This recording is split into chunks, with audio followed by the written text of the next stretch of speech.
Real മലയാള cinema എന്ന് പറയാൻ പറ്റും. നമുക്ക് ഈ ഒരുപാട് ഈ ഫോറിൻ ഫുഡും മെക്സിക്കൻ ഫുഡൊക്കെ കഴിച്ചിട്ട് ഒരു കറങ്ങി തിരിഞ്ഞ് നമ്മളൊരു മലയാള ശാപ്പാട് കഴിക്കുന്ന ഒരു സന്തോഷമുണ്ടല്ലോ, ഒരു മീൽസ് റെഡി എന്ന് പറയുമ്പോൾ നമ്മൾ പോയി കഴിക്കുന്ന ഒരു സന്തോഷമുണ്ടല്ലോ, അതൊരു റിയൽ മലയാള ഫിലിം എൻ്റർടൈനർ. ഒരു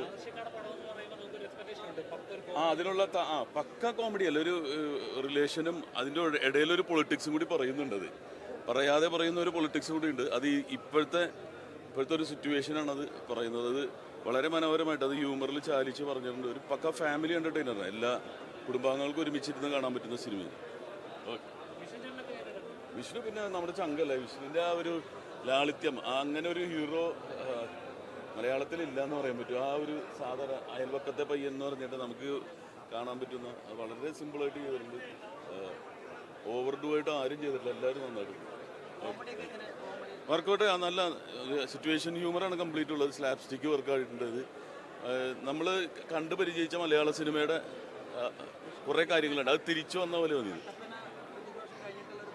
കട്ടപ്പന വേറൊരു ഇതായിരുന്നു. പക്ഷെ ആ ഒരു ഞാൻ പറഞ്ഞില്ലേ, ഈ കപ്പയും മീനൊക്കെ കഴിക്കുന്നൊരു സാധനമുണ്ട് കട്ടപ്പനയിലൊക്കെ പോയിട്ട്, ഇവിടുത്തെ ഫോറിൻ ഫുഡ് കഴിച്ചിട്ട് ആ ഒരു ഫീൽ കിട്ടിയെന്നുള്ളത്. ഓക്കെ ശരി.